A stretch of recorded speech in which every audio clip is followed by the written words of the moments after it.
오늘은 창세기 강의 2부 45번째 시간으로요.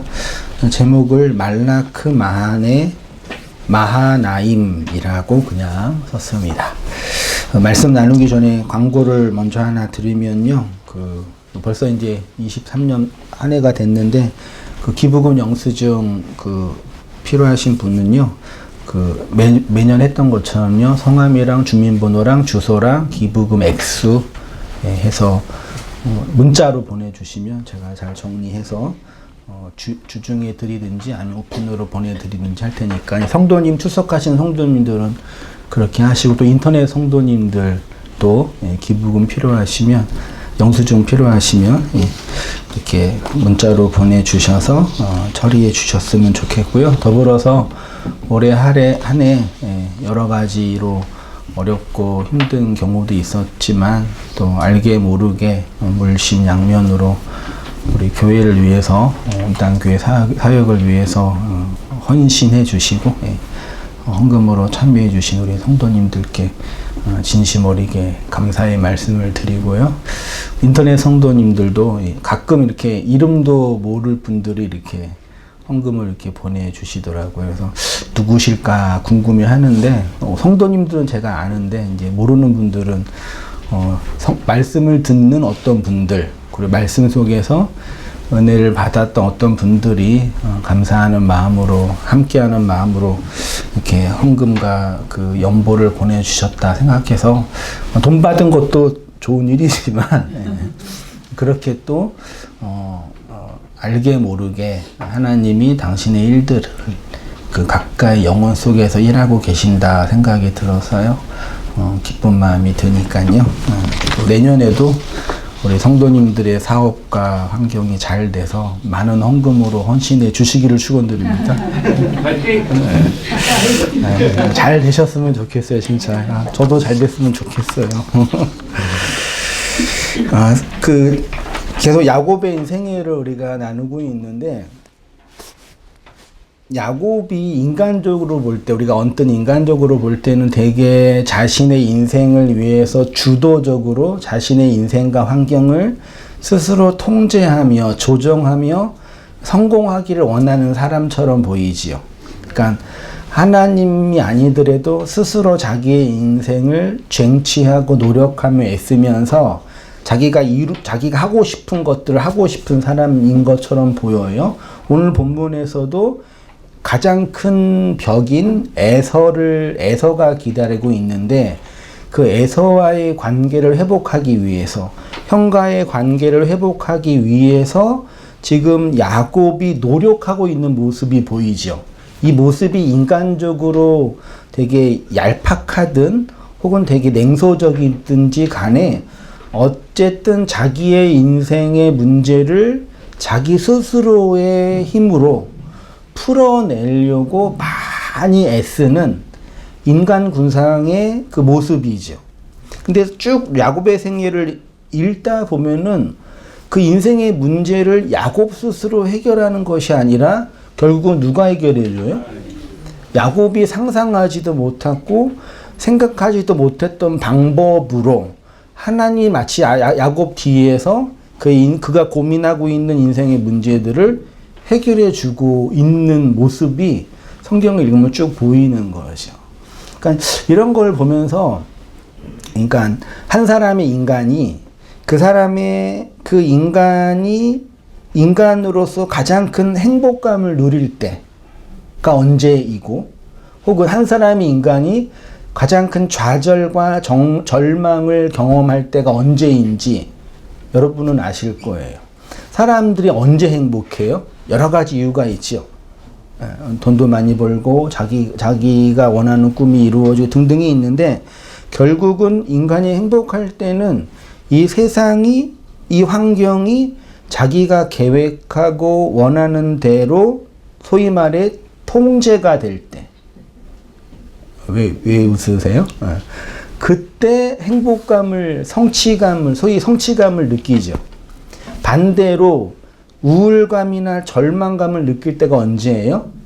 내가 이 환경과 이 여건을 내 스스로의 힘으로 통제하거나 조정할 수 없을 때 절망하거나 우울해지죠.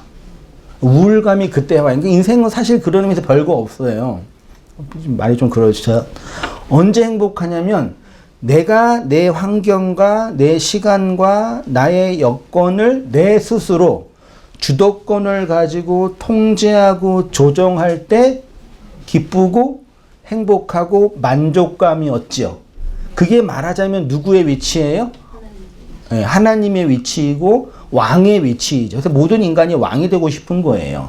근데 실상은 우리의 인생은 내가 원하는 방식으로 조정하고 통제할 수 있어요? 가끔 있는 것처럼 느껴지지만 그렇지만 그래서 더 나이를 들어먹을수록 시간이 가면 갈수록 내가 통제하거나 조정하지 못하는 환경에 놓일 때가 더 많이 있는 것 같아요. 그래서 이 진리가 아니더라도 인생 속에서 어떻게 우리가 인생을 고스란히 걸어가고 받아들이느냐가 아주 중요한 인생의 문제 관건인 것 같아요. 그건 인생론이고 오늘 본문에도 야곱은 자기의 인생에서 스스로 자기가 원하는 방식을 쟁취하려고 나름 애쓰던 인물인데 가만 보면 그의 인생은 그가 통제하고 조정하는 것이 아니라 보이지 않는 손처럼 하나님이 그의 인생을 다스리고 조정하고 있는 모습이 보이죠. 라반과의 해결 속에서도 라반의 집에서 나올 때 라반을 피해 도망왔는데 하나님이 밤에 라반에게 나타나셔서 야곱을 건들지 말라 그러고 해결이 됐죠. 오늘 에서와의 문제도 사실 에서는 에서가 데리고 온 400명의 거의 군사처럼 느껴졌을 거예요. 보면서 큰일 났다. 다시 도망갈 수도 없고 라반과 언약을 맺었잖아요. 도망갈 수도 없고 에서를 만나면 죽을 것 같고 그러니까 나름대로 생각한 것이 뭐예요? 이러저러한 방법으로 해결한 거죠. 근데 결국은 야곱이 생각하고 기대했던 방식은 하나도 먹히지 않았어요. 이런 걸 보면서 기독교 운명론처럼 느껴질 수가 있지만 잘 생각해야 되겠는데 결국 우리의 인생의 통제권은 우리에게 너무 슬프지 않나요? 나에게 없다. 이게 이제 뭐 철학적으로 자유의지와 관련된 거라고 하는데 그거 없어요. 태어나는 것도 우리 마음대로 안 되고 이런 모습으로 살고 있는 나도 내가 만든 것도 이 머리 빠지는 게 내 의지와 관련이 있는 거예요? 이렇게 항상 그런 게 노출돼 있잖아요. 심지어 그래가지고 태어나는 것도 내 마음대로 안 되고 사는 것도 내 마음대로 안 되니까 죽는 거는 내 마음대로 하겠다고 하는 사람들이 있긴 있어요. 그래서 그런 철학자들이 고대 시대 철학자들은 진리를 깨달으면 대부분 다 자살을 했거든요. 그래서요. 왜냐하면 내 인생은 내가 결정하겠다. 근데 그것도 스스로 결정한 게 아니라 그러니까 죽음을 제가 선택한 것처럼 보이지만 죽고 사는 문제 전체가 내 밖에 있는 어떤 절대적 힘에 의해 결정되는 거기 때문에 그렇죠. 그런 의미에서 우리의 인생을 바라볼 때는 절망적이죠. 그렇죠. 지난주 크리스마스였는데 우리 집사람이 당신은 크리스마스에 맨날 죽으라고 설교하냐고 욕을 얻어먹었는데 제가 보고 있는 인생의 관점이 그거예요. 살면 살수록 우리의 의지와 주권과 상관이 없이 어디론가 흘러가고 있는 것처럼 느껴져요. 그치? 이게 이제 우리 인생의 슬프죠? 우울하죠? 그치만 그 속에서 하나님께서 우리의 인생에 기대하고 이루시고자 하는 내용들이 이 언약을 통해서 증언되고 있으니 너무 우울해하지 마시길 축원드립니다. 한번 읽어볼게요. 야곱은 앞장에서 라반과 돌 기둥과 돌 무더기로 화해의 언약을 맺었고요.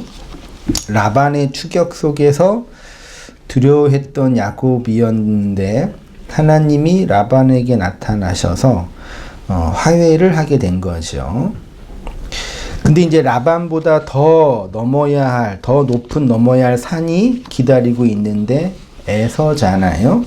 20년 전에 에서의 위협을 피해서 도망갔던 야곱에게 400명을 거느리고 그 앞에 나타나 있어요. 야복강 건너편에. 그래서 그가 나름대로 생각하기를 가족과 재산을 두 대로 나누는 것은 한 4대로 나눈 것 같아요. 4대로 나누어서 순서로 보내는 거죠. 왜요? 야곱이 열받아서 앞에 있는 첫 번째 떼를 치면 도망가려고. 그렇게 성경이 표현하고 있습니다. 그렇게 계획을 하고 보내면서 그래도 언약의 자손이기 때문에 하나님께 뭐 하고 있어요? 기도하고 있어요. 아브라함의 이름과 아버지 이삭의 이름을 걸고 당신이 나에게 이렇게 언약을 해 주었는데 나를 지켜 주어야 하지 않나요? 라고 기도하고 있는 거죠. 그의 기도가 응답이 됐어요? 안 됐어요? 됐지요. 근데 그 응답이 어떤 식으로 된 거예요? 야복강을 건너기 전 말라크 천사와 씨름하며 그의 환도뼈가 꺾이고 절름발이가 되어서 분이엘의 아침을 경험하고 그때 형을 만남으로 하나님께서 야곱이 했던 기도를 고스란히 들어주신 거죠. 이해되셨죠? 그러면 야곱이 기도했던 기도의 내용이 이거였어요? 잘 생각해 보세요.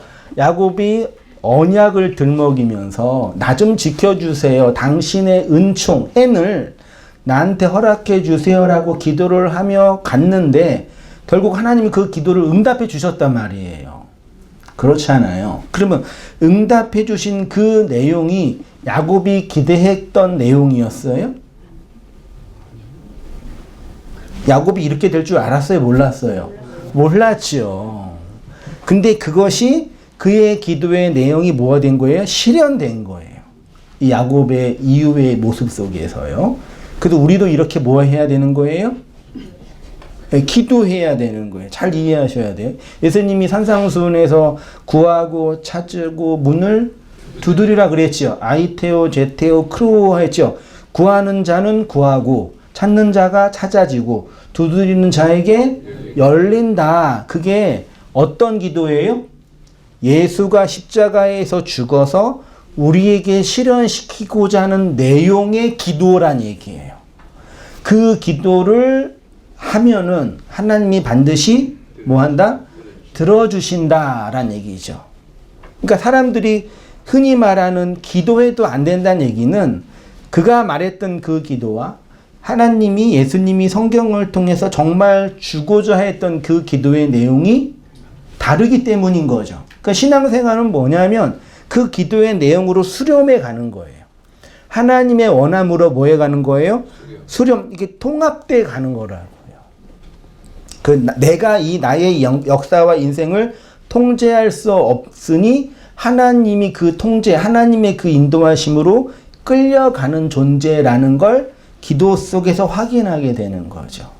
근데 여러분, 인간의 가장 큰 고통은 통제하지 못하는 고통이라는 거 알아요, 몰라요?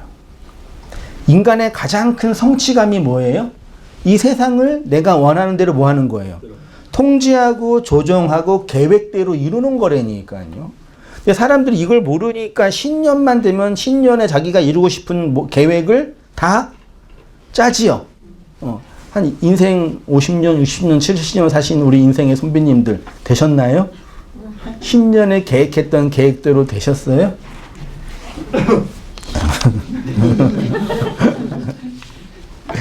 창세기 32장 1절 보세요. 야곱이 길을 가는데 하나님의 사자들이 그를 만난지라. 이렇게 32장이 시작이 됐는데요. 야곱이 길을 간다 그랬죠. 이게 테레크 할라크거든요. 길. 우리의 길이 누구예요? 예수님이잖아요.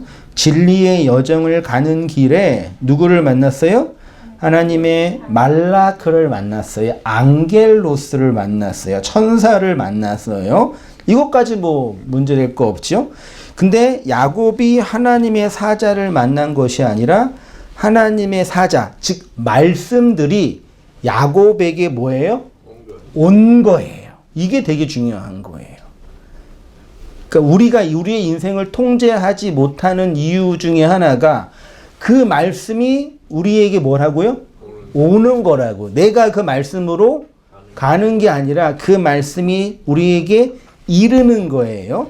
그 이르다가 파가라는 동사인데 만나다, 도달하다 뜻도 되고 중재하다, 탄원하다. 그러니까 그 말씀이 오는 것은 동사적으로 오는 것뿐만 아니라 내용적으로 뭘 중재하는 역할을 하는 거예요. 그리고 그런 말미암아 그러하여금 탄원하게 하는 거예요. 말씀이 오면 뭐가 중재가 되는 거라고요. 말씀이 오면 탄원하게 된다고요.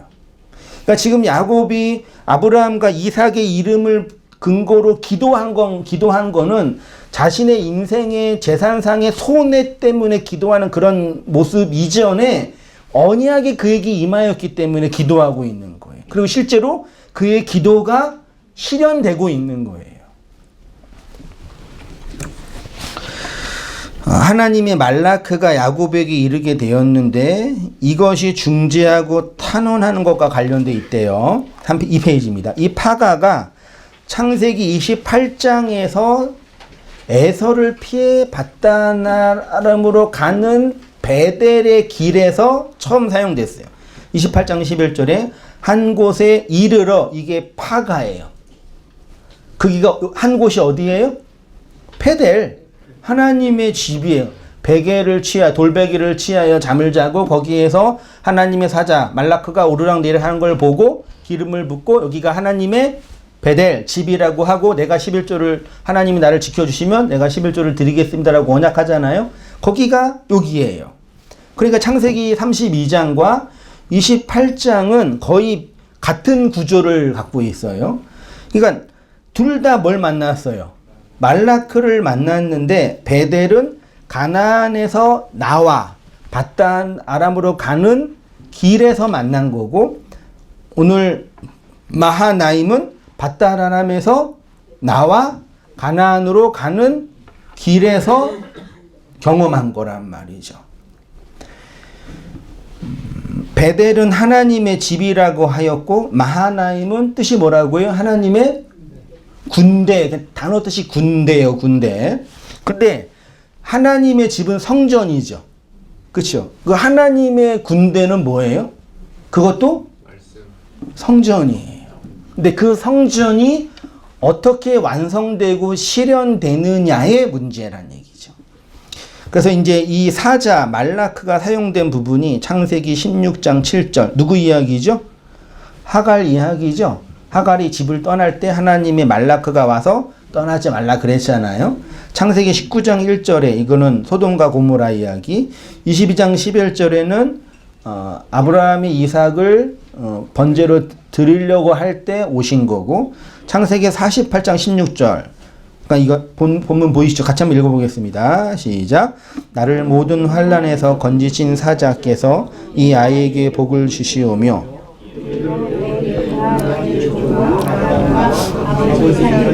장대하게 하시오며 이들로 세상에서 번식되게 하시기를 원하나이다. 나를 모든 환난에서 건지신 누구요? 말라크. 말씀으로.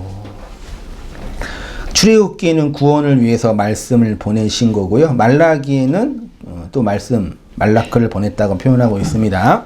자, 베델에서 하나님의 사자들이 오르락 내리락 하는 것을 경험하였는데 그 베델에 도달한 것을 파가라고 번역을 하였고, 그리고 그것이 하나님과의 만남이 이루어지는 중재의 장소이고 또 하나님께 탄원하는 기도의 장소인 거예요. 하나님이 야곱에게 말라크를 보내셨다라는 것은 말씀을 보내신 것이고 하나님의 말씀이 야곱에게 이르게 됐는데 됐는데, 근데 재미있는 게, 중요한 게, 말씀을 만났어요. 말라크를 만났어요. 됐죠? 이르게 돼서 말씀이 왔어요. 근데 그곳 이름을 뭐라 그런다고요? 마하나임이라고 야곱이 불렀어요. 베델은 하나님의 집이라고 불렀는데 야곱은 말라크를 이르게 되었는데 그곳이 마하나임 군대예요. 군대는 뭐예요? 전쟁을 치르는 자들이에요. 사람들을 합법적으로 죽일 수 있는 자들. 이 군대가 사실 되게 무서운 거예요. 그 모든 인간의 폭력은 불법이죠. 합법화 될 수 없죠. 근데 오직 국가에서 군대만 폭력을 정당화하는 거. 이게 인간의 난제죠. 그러니까 군대는 뭘 배우는 데예요? 뭐 좋은 의미로 나라를 지킨다고 하는데 뭘 배워요? 사람 죽이는 걸 배우는 곳이에요. 슬퍼요, 사실은요.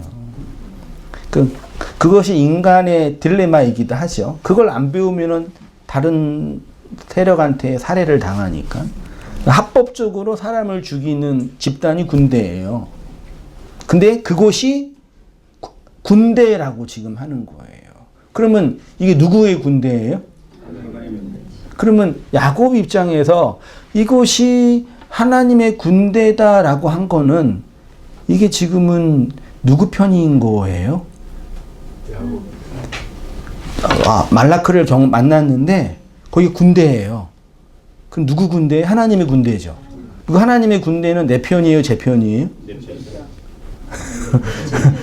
제 편이에요, 내 편이에요? 야곱 입장에 하나님의 군대네. 됐어. 요 군대로 이제 간다. 그래요, 안 그래요? 그럼 이 군대는 누구 군대예요? 생각해 보세요. 이 군대라 그랬단 말이에요. 근데 이 군대가 지금 내 편은 아닌 것 같다는 느낌이 온 거지. 중요하다니까.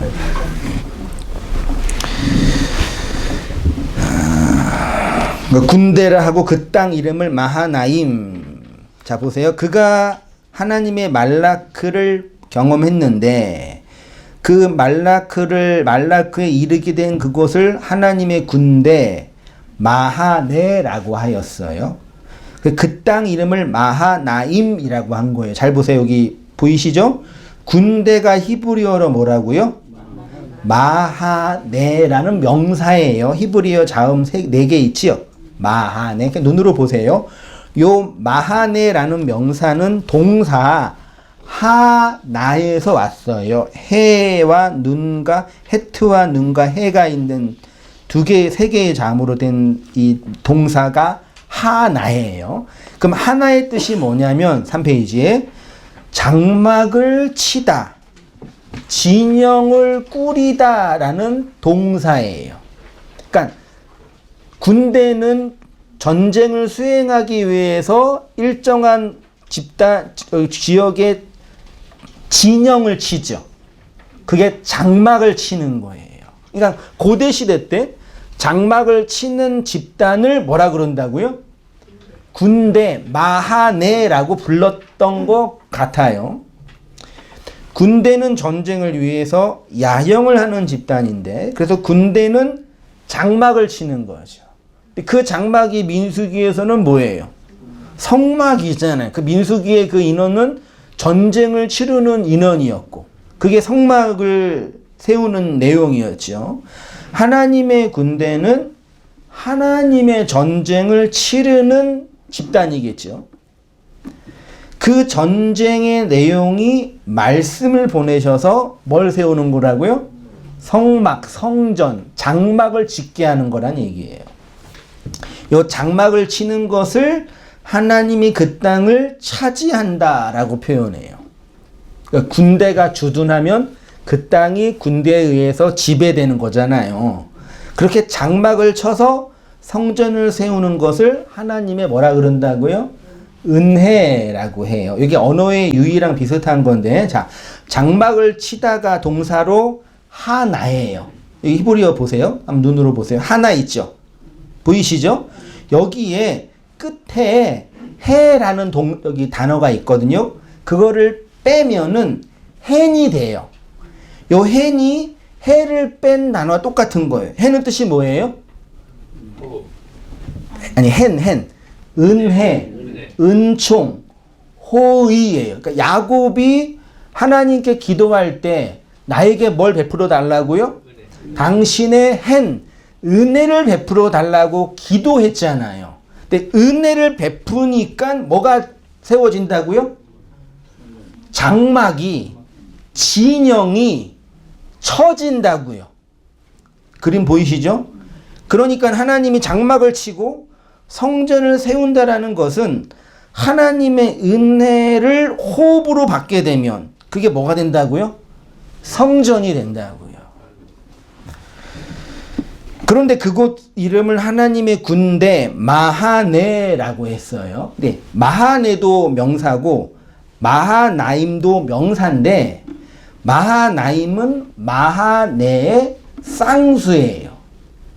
그러니까 어떻게 번역하면 되냐면 마하네는 군대, 진영이라고 번역을 한다면 마하나임은 뭐예요? 쌍수니까 두 군대 혹은 두 진영, 쌍으로 존재하는 군대라고 표현할 수 있는 거예요. 그러니까 야곱이 만난 말라크는 하나님의 군대 마하네이고 그 군대는 두 진영으로 지금 있었고요. 야곱은 짝으로 있는 하나님의 군대를 본 거예요.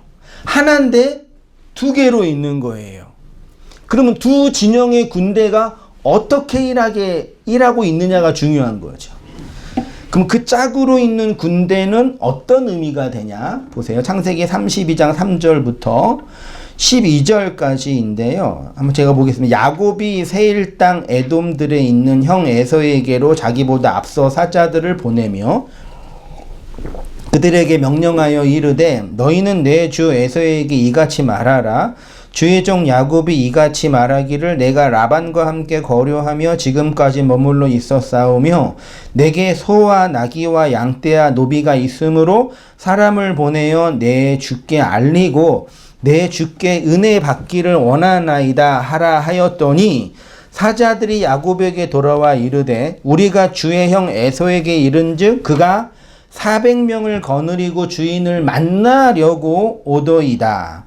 야곱이 심히 두렵고 답답하여 자기와 함께한 동행자와 양과 소와 낙타를 두 떼로 나누고 이르되 에서가 와서 한 떼를 치면 남은 한 떼는 피하리라 하고 야곱이 또 이르되 내 조부 아브라함의 하나님 내 아버지 이삭의 하나님 여호와여 주께서 전에 내게 명령하시기를 내 고향 내 족속에게로 돌아가라 내가 내게 은혜를 베풀리라 하셨나이다. 나는 주께서 주의 종에게 베푸신 모든 은총과 모든 진실하심을 조금도 감당할 수 없사오나 내가 내 지팡이만 가지고 이 요단을 건넜더니 지금은 두 때나 이루었나이다. 이 때가 뭐겠어요?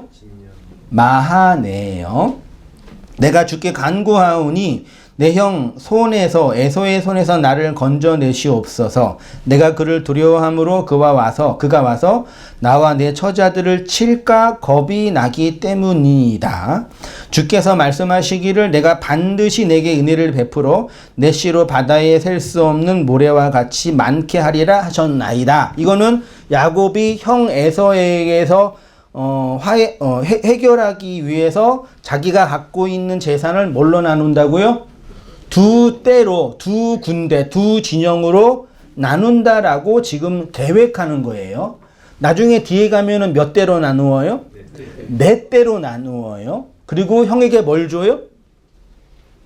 본문에 예물, 선물을 드려요. 좀 달라져요. 근데 그건 뭔지 얘기해 볼게요. 형을 만나기 전에 하나님의 말라크로 하나님의 군대를 보았는데 그 군대가 두 진영으로 있었잖아요. 에서의 400명의 군사는 야곱이 감당할 수 없는 숫자였겠지요. 그래서 간절히 기도해요. 약속이 호소하면서 구해달라고 기도합니다. 기도의 핵심은 지팡이만 가지고 왔는데 지금은 두 때가 됐다. 두 군대, 두 진영이 됐다. 그게 두 때가 셰나임 마하네예요. 셰나임은 둘이고 마하네는 진영 군대거든요. 이게 마하나임이에요. 마하네에서 앞에 맴을 빼면 뭐가 된다고요? 하나. 그러니까 진영을 치는 성전이 지어지는 맴 장소가 마하네고 그게 군대예요. 됐죠? 그리고 요 하나에 뒤에 해를 빼면 헨 은혜가 되는 거예요. 그러니까 야곱은 형의 군대 앞에서 하나님이 두 진영의 군대로 있는 곳에서 하나님의 사자를 만났고 그곳에서 하나님의 은혜에 근거하여 간절히 뭐 했어요? 기도를 한 거예요. 그래서 간절히 기도하면서 뭘 준비해요? 그 기도가 응답받기 위해서는 뭐가 있어야 돼요? 예물이 있어야 돼요. 할렐루야. 중요해요. 진짜예요. 여러분의 기도가 진짜 응답되기 위해서는 예물이 반드시 필요해요. 근데 그 예물이 뭔지 모르니까 그냥 중요한 돈 가지고 오면은 예물인지 아는 거죠. 그렇죠? 하나님은 우리 인생의 돈에 관심이 없습니다. 슬프지만 성직자와 제사장들과 집단을 운영하는 사람들이 관심이 많고 하나님은 그 하나님은 그러니까 하나님이 참 저는 원망스러워요. 그런 때는 아니 내가 지금 당신을 위해서 일하고 있는데 좀 합법적으로 좀 잘해서 하게 하면 좋지. 옛날에는 그 헌금이나 그 세금으로 내게 한 거예요. 그래서 옛날에는 그 구약 시대에는요. 구약 시대는 그랬다고요. 간절히 기도하면서 에서에게 예물을 준비하죠. 여기에서 예물은 그냥 쉽게 말하면 그리스도죠. 쉽게 말하면 좀 더 확장하면은 하나님이 우리에게 약속하신 그 것, 하나님 우리에게 주겠다고 약속하신 그 것, 그것이 뭐라고요? 예물이에요. 그러면 하나님 우리 모든 인생들에게 주신 그것, 주겠다고 약속하신 그것은 뭐예요? 그리스도 말고 그리스도로 오기 전에 모든 인생들에게 준 것, 율법이잖아요. 그 율법은 좁게 보면은 10계명이에요. 그래서 도덕율이라고만 하는 게 문제예요. 그 율법의 넓은 의미는 코스모스예요. 호코스모스. 그 코스모스는 그냥 철학적인 용어로 세상이잖아요. 이 세상이 하나님이 우리에게 주신 뭐예요? 약속하신 그것이에요. 우리가 그걸 받았네요. 그 세상에서 그걸 받고 살고 있잖아요. 근데 이 세상에 살고 있는 하나님이 뭔지 몰라도 철학이나 종교에서 이 인생이 살고 있는 율법의 세상, 코스모스의 세상을 철학자들은 혹은 진리에 도달하기를 원하는 구도자들은 뭐라 그랬어요? 이 세상은 지옥도 맞겠지만 고해의 바다, 고통스러운 세상이라고 정의 내렸단 말이에요. 맞죠? 그렇죠? 그러니까 하나님이 우리에게 준 이 세상은 그게 죄와 상관이 있든 없든 간에 율법의 세상이고 그거는 고해의 바다고 땅에 갇혀 있는 감옥이라는 얘기예요. 그것의 본질은 내가 원하는 대로 조정하거나 통제할 수 없는 현실이에요. 됐지요? 그러면 하나님이 이 율법의 세상에서 우리가 정말 원하는, 우리에게 정말 기대하는 건 뭐예요? 내가 너희한테 이렇게 주었으니 율법의 세상을 통해서 정말 원하는 것을 알아먹어라 라는 얘기죠. 이해되셨죠? 그 쉽게 정리한 게 뭐예요? 율법을 통해서 뭘 깨달으라? 진리를 깨달으라. 보이는 세상을 통해서 보이지 않는 영혼을 경험하라. 눈에 보이는 예수를 통해서 영으로 임하시는, 말씀으로 오시는 그리스도를 알아먹어라 라는 내용으로 설명드린 거예요. 그 명제는 너무 단순한 명제인데 내용은 너무 깊어요. 그러니까 이건 인문학적으로도 깊이 고민해야 할 문제고요. 철학적으로도 깊이 고민해야 할 문제라니까요. 여러분, 그러니까 종교에서 말하는 죄는 기껏해야 윤리와 도덕적인 차원으로 말하는 죄고, 그 윤리와 도덕적인 차원의 죄는 고대 시대에서는 함부라비 법정 같은 데서 정한 거고, 현대나 근대는 칸트가 정한 도덕률의 차원이고, 오늘날에는 국가가 정한 민법과 헌법의 차원에서의 규범이에요. 그걸 그냥 율법이라고 보는데 그 본질은 우리가 던져졌는데 우리의 의지와 상관없이 주어진 세상에서 내가 내 의지를 통제하거나 조정할 수 없는 이 피조물의 한계, 그게 인생의 고통이란 말이에요. 그래서 철학자들이 이 인생의 고통에서 헤어나가기 위해서 이 선악이 지배하고 인과율이 지배하는 이 세상을 뭐 해야 된다 그래요? 떠나야 된다고 말했던 거라니까. 실제로 그렇게 해가지고 죽는 사람도 많이 있었어요.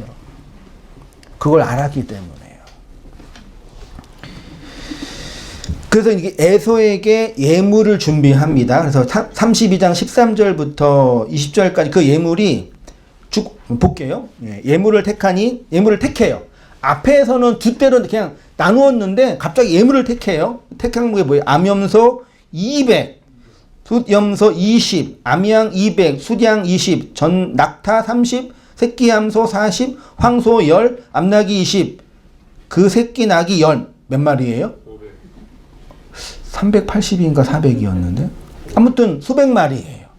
그러면 야곱이 자기가 갖고 있는 재산의 10분의 1 정도 예물로 드렸을까요? 반을 드렸을까요? 하여튼 수백 마리의 가축을 가지고 있었을 거 아니에요. 그 중에 몇 마리를 이렇게 예물로 드리고, 그 다음 17절에 그가 또 앞선 자에게 명령하여 이르되 내 형 에서가 너를 만나 묻기를 내가 누구의 사람이며 어디로 가느냐, 내 앞에 있는 것이 누구의 것이냐 하거든 대답하기를 주의 종 야곱의 것이요 자기 주 에서에게로 보내는 예물이오며 야곱도 또 우리 뒤에 있나이다 하라 하고 쭉 하다가 또 그 둘째와 셋째와 각대를 따라가는 자에게도 명령하여 이르되 쭉 했죠. 20절에 또 너희는 말하기를 주의 종 야곱이 우리 뒤에 있다 하라 하니, 이는 야곱이 말하기를 내가 내 앞에 보내는 예물로 형의 감정을 푼 후에 대면하면 형이 혹시 나를 받아주리라 함이었더라. 아, 되게 좋은 인간적인 처세술이죠. 그렇게 번역을 이해하죠. 야곱이. 근데 이거대로 됐어요, 안 됐어요? 이미 야곱은 강 건너편에서 에서를 받아들이려고 준비하고 있었어요. 정황상. 아닌가?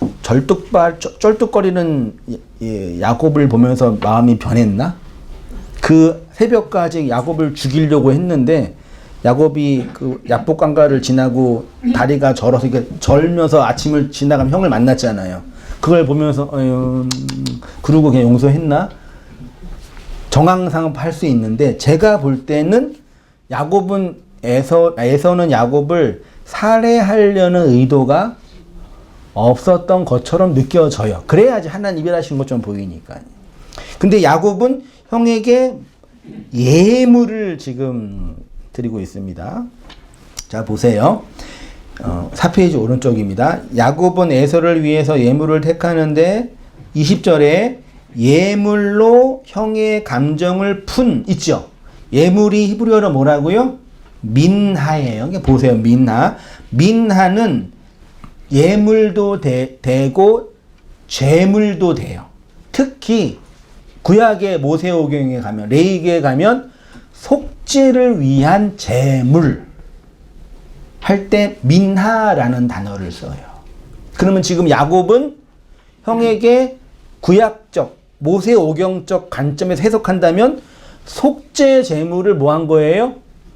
드린 거예요. 드렸어요. 그걸 들여서 형의 감정을 푼다 그랬죠.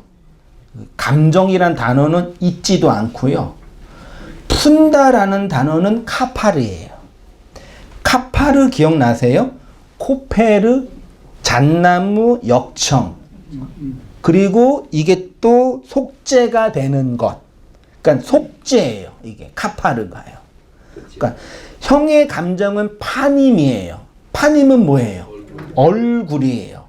그리고 그 형의 파님을 푼 후에 카파르 한 후에 그 파님을 보면 형이 자신을 받아준다 그랬죠. 요 받아주다가 나사라는 동사인데 나사는 들어 올리다 혹은 취하여 가다라는 뜻이에요.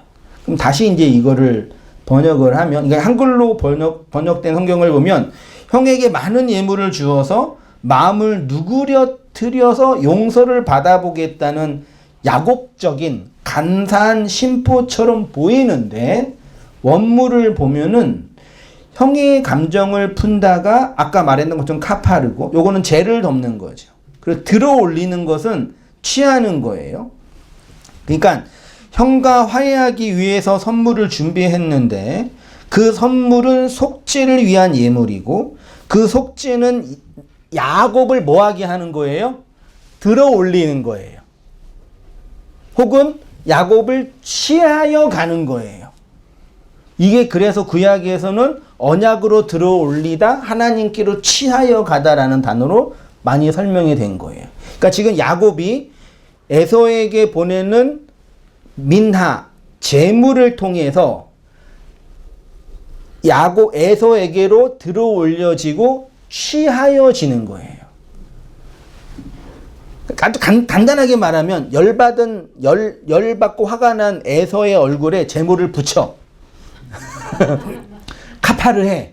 그러면은 야곱이 높이 들려 올려지고 취하여진다고요. 뭘 설명하는지 아시겠어요? 그러니까 이 야곱의 기도와 이 내용이 야복강을 지나면서 천사와 씨름하면서 그대로 실현되는 거예요. 이 기도가요. 보세요. 야곱은 지금 형을 만나기 전에 하나님의 군대를 보았습니다. 그 군대는 진을 치고 성전을 세우는 일을 합니다. 그 성전을 세우는 것이 가나안 땅에 뭐 하는 거예요? 들어가는, 약속에 들어가는 거란 말이에요. 약속에 들어가려면 누구를 만나야 돼요? 누구를 통과해야 돼요? 에서를 통과해야 되잖아요. 그 에서가 지금 누구의 역할을 하고 있는 거예요? 율법이 하나님의 역할을 하고 있는 거잖아요. 그 에서와 화해를 해야 돼요. 화해하려면 뭐가 필요하다고요? 선물이 필요하다고. 속전의 선물. 죄를 사하기 위해서 반드시 죽어지는 그 선물이 속전의 선물이라고요. 그 실제로는 그 양떼와 속죄물이 죽었는데 그 양떼와 속죄물의 죽음이 누구에게서 실현돼요? 야곱에게서. 어디서? 야복강을 지나면서. 그러니까 나중에 28장 이후에 천사와 씨름하는 그 장면은 이 앞에 있는 내용의 이해가 없이는 그냥 이렇게 나 복 주세요 하는 거 정도뿐이 안 된다니까. 이해가, 문맥이 안 맞아요. 그때 야곱이 천사랑 잡고 천사랑 씨름해가지고 야곱이 이겼어요? 졌어요? 뒤에 본문에 어떻게 돼 있어요? 밤새도록 야곱이 천사를, 말라크를 놓아 보내지 않았다 그러죠. 그래서 본문상에서는 천사가 짜증나가지고 그냥 알았어 그랬잖아요. 그렇게 돼 있잖아요. 근데 환도뼈, 허리뼈를 부러뜨렸죠. 나중에 호세아에서 가면 어떻게 번역해요? 야곱이 밤새도록 기도하며 울면서 이렇게 됐다라고 표현하잖아요. 그 야복강가를 지나는 그 지점이 야곱의 뭐예요? 스타우로스, 십자가 내용이라는, 그게 이제 실제로 야곱의 인생 속에서 확 하고 실현된 거예요. 그러니까 예수님이 십자가에서 죽으셨다라는 그 얘기는 내 밖에는 그 예수가 죽었다라는 정도가 아니라 그 죽음 속에 누구의 죽음이? 그쵸. 우리 각자 개별자의 죽음이 내포된 죽음이라는 걸 역사와 인생, 율법의 세상을 통해서 체휼해 가고 경험해 가고 알아가는 거예요. 어떻게? 이 내가 통제하지 못하는, 내가 조종하지 못하는 이 세상 속에서. 그래서 그리스도의 복음이 없이 진리를 연구했던 많은 사람들이 그리스도의 십자가가 없으니까 자기의 구원을 위해서 뭘 노력해야 돼요? 나의 의를 노력해야 된단 말이에요. 근데 그 의를 쌓는 방식이 뭐예요? 내가 이 땅에서 고통받고 아파하는 이유는 이 세상이 원래 그런 세상이기 때문이 아니라 그런 세상을 내 육신의 욕망과 마음의 정욕으로 바라보고 있는 누구 때문에? 나의 이 탐 혹은 색 때문에. 그러니 이 탐과 색을 제거하면 이 율법의 세상에서 내가 구원에 이룰 수 있습니다 라고 선언한 거예요. 그걸 제일 잘했던 분이 석가모니고, 이 세상이 어떻게 움직여지는지 아시겠죠. 그러니까 그거는 비진리다 그런 게 아니라 그리스도 없는 반쪽의 세상에서 노력한 인생들의 모습이라니까요. 그래서 그네들 나름대로의 탁월함이 있어요, 없어요? 아니, 지금 전 세계 인구의 3분의 2가 힌두고 불교예요. 그 종교 태제 안에 여전히 갇혀 있다니까요. 인도나 중국이나 많은 나라들이요. 이슬람은 기독교 일신론적인 사상이고, 그렇게 그 속에서 철학이 나오고 그러는 거라니까요. 그러니까 그리스도 없이 세상을 보면 뭐 다 헛돼 이게 아니라 인간 편에서의 모습만 보는 거예요. 그래서 그걸 사람들이 성인이라고 표현한 거죠. 이는 야곱이 형을 만나 화해를 하게 되는데 5페이지입니다. 결국 누가요? 야곱이 하나님께 들어 올려져 취하여지게 된 거예요. 그러니까 가나안 땅에 입성하잖아요. 야복강을 통과해서 가나안 약속의 땅에 물론 거기서 또 과정이 있긴 있지만 들어가려면 에서라는 문을 통과해야 되죠. 에서를 통과하려면 그 약속이 그에게서 실현이 돼야 돼요. 실현이 되려면 율법, 코스모스의 세상 속에서 뭘 봐야 돼요? 진리를 봐야 되고 그리스도의 복음을 알아먹어야 되잖아요. 누가 알아먹어요, 그거를요? 누가 알아먹을 수 있냐고요? 그 말씀에 의해서 다리가 꺾여진 자들만 알아먹게 된다고요. 그렇죠. 이거 이해되셔야 돼요. 구속사적인 경험이 바로 야복강가에서 하나님의 말라크를 만나서 허리뼈가 꺾이게 되는 것을 통해서 완성이 되는 거죠. 그래서 야곱이 33장에서 야복강가를 통과한 이후에 분이엘 아침을 경험한 이후에 에서를 만나죠. 재미있는 고백을 하잖아요. 33장 10절 보이세요? 같이 읽어보겠습니다. 시작.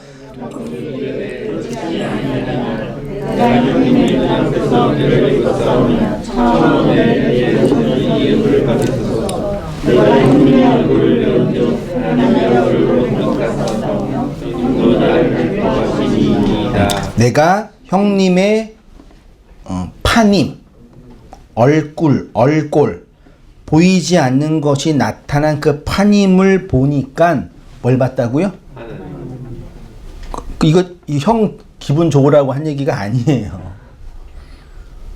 진리의 여정에서 야곱이 그 과정 속에서 경험한 하나님의 내용을 고백하는 거라니까요. 우리가 하나님을 어디에서 만나요? 이 율법의 세상, 고해의 바닥, 내가 통제하고 조종하지 못하는 이 세상에서 이렇게 다루시는 과정을 통해서 하나님을 만나는 거지. 이것과 상관이 없이 주어진 하나님이 있어요, 없어요? 그래서 굳이 하나님이 내 의지와 내 생각과 나의 뜻과 상관없이 이 세상에 뭐 하신 거예요? 그냥 쳐 넣으신 거예요. 그런 거라고요. 그러니까 당신은 사랑받기 위해 태어. 이것처럼 공허한 게 없어요. 뭘 애들한테 좋은 말 해줘야죠. 애들은 애들이니까. 근데 애들 안에 자아가 생기고 어른이 되어가면 그 사랑이 그 사랑이 아니라는 걸 배워가잖아요. 본능적으로 알아가잖아요. 그러니까 이런 측면에서 복음을 이해하고 있고 받아들이고 있는 사람들이 과연 얼마나 있겠냐고요. 여러분, 에서의 얼굴 속에서 하나님의 얼굴을 만나셨죠?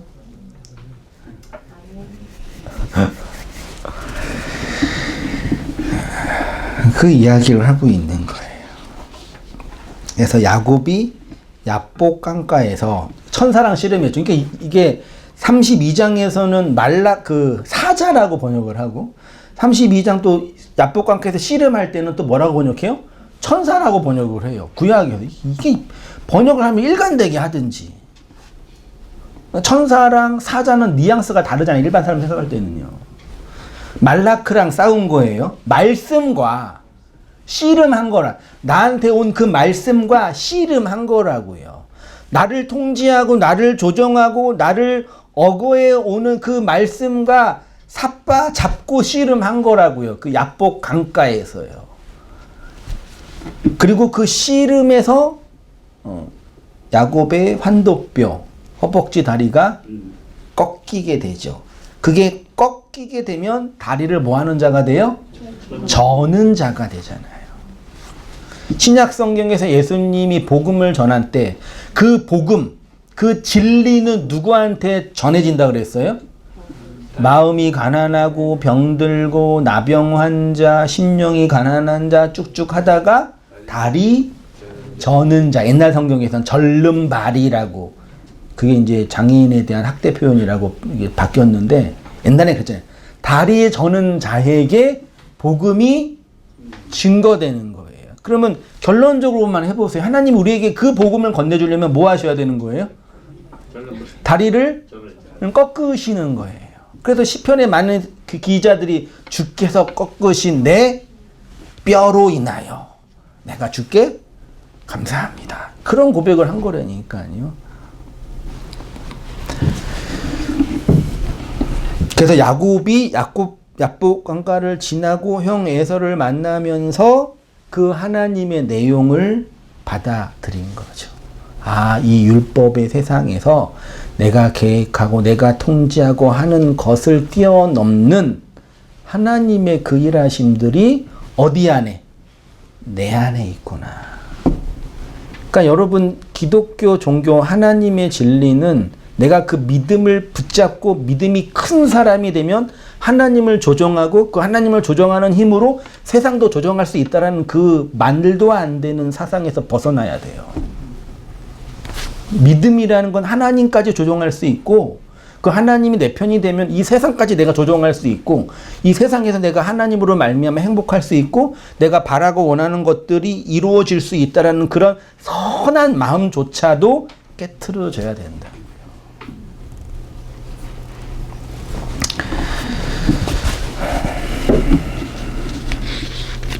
가끔 우리 주위에 그렇게 신앙생활, 종교생활 잘 해가지고 성공하는 사람이 있긴 있지요. 있는 것처럼 보이지요. 있기도 있어요. 그거는 통계학적으로 보면은 0.01% 정도. 실제로 그네들이 그렇게 성공한 것은 하나님을 향한 그 진리의 믿음의 내용과는 아무런 상관이 없어요. 오히려 인간의 종교성, 그 연약한 통제력을 조정하는 아주 강력한 그 인간적인 힘을 발휘한 자들이에요. 여러분, 교회 크게 하려면 일단 뭘 잘해야 돼요?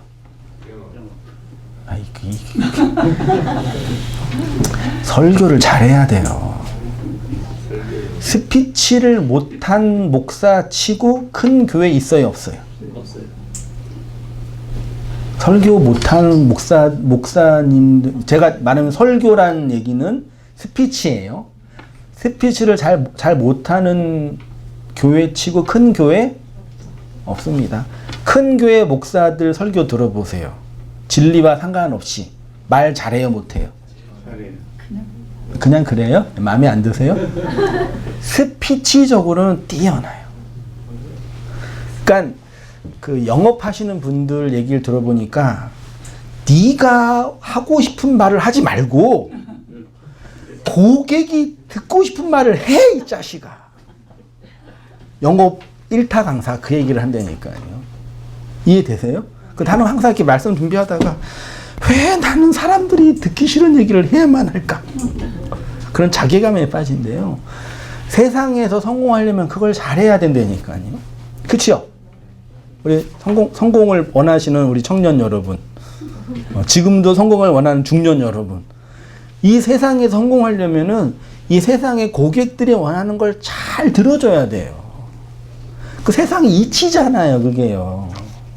아니에요.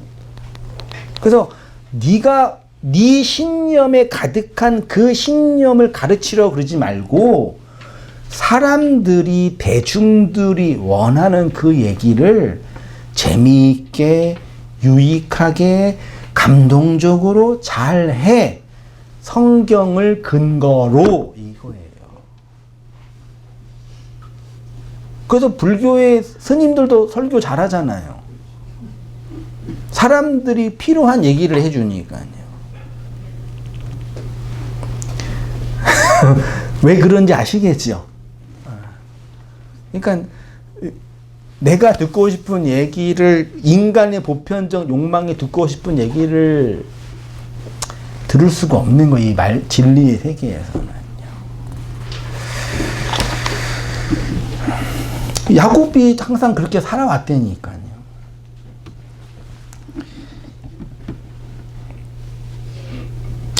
그래서 이는 에서에서 마지막 읽고 설교 마치겠습니다. 야곱이 약복강가에서 천사 말라크와 씨름을 하고 허리뼈가 꺾이고 다리를 절뚝거리면서 형을 만났을 때 형의 얼굴을 보면서 하나님의 얼굴을 보았다고 고백하지요. 이는 에서에게 보낸 야곱의 선물의 본질이 희생제물, 누구의 죽음이요? 야곱의 죽음, 그리스도의 죽음 안에 죽은 야곱의 죽음을 에서가 본 거죠. 말하자면. 야곱에게서 실현된 사건이 약복강가에서 말라크와 씨름을 하여서 허리뼈가 꺾이고 다리를 저는 사람이 됐지요. 그렇게 다리를 저는 자가 되어야 율법의 말이 아니라 진리의 복음이 들리기 시작하는 거예요. 가나안 땅이 되어가는 거고 하나님의 나라가 되는 거예요. 이제 비로소. 그렇게 다리를 저는 자가 되어야 복음의 말씀이 들립니다. 더 정확히 말하면 율법의 세상, 호호코스모스의 세상, 반대로 내가 통제할 수 없는 이 시간과 공간의 세상 속에서 진리의 말씀으로 추적해 오시는 그 그리스도 예수를 통해 복음의 진리를 듣고 보고 이해하게 되는 거예요. 그렇죠? 아멘. 그렇게 하나님의 말씀이 우리에게 들리고 하나님이 우리를 그 진리로 인도해 가시는 거죠. 그러니까 이 세상에서 그 말씀 때문에 너무 우울해하지 마시고 우리를 그 하나님의 완성의 자리로 이끄심을 바라보면서 진정한 안식과 은혜를 누리시는 성도님 되시기를 축원드립니다. 네, 기도하겠습니다.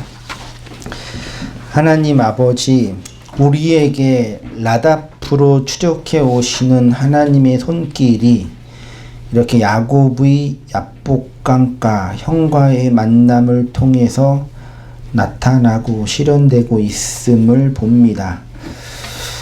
복음의 진리가 마음이 상하고 심령이 깨트려지고 다리가 꺾여진 자에게 들리는 것처럼 우리의 마음과 심령이 하나님의 그 일하심과 다루심으로 말미암아 온전으로 완성되어지고 복음의 자리로 이끌려지게 되는 것임을 또한 기억하며 살아가는 우리의 모든 삶들이 될 수 있도록 하나님 아버지 인도하여 주옵소서.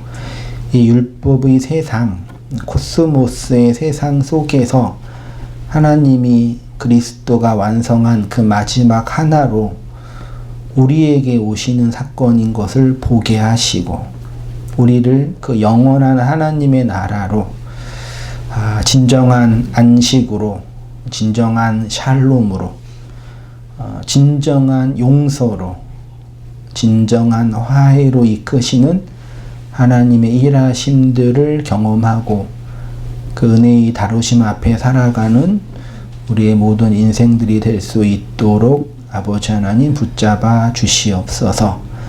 가나안에 살고 있는 7 족속들처럼 7 귀신 들려있는 여인들처럼 우리의 자아가 그렇게 하나님의 말씀으로 하나하나 지배되어짐으로 그 완성의 하나로 진정한 연합으로 이루어져 가는 복음의 은혜를 이 땅에서 경험하고 체험하고 누리며 찬송하는 우리의 모든 삶들이 될 수 있도록 은총 베풀어 주시옵소서. 이제는 우리 주 예수 그리스도의 은혜와 하나님 아버지의 크신 사랑과 성령의 교통하심이 우리 사랑하는 모든 성도님들의 삶 속에 지금부터 영원까지 함께 있을지어다. 아멘.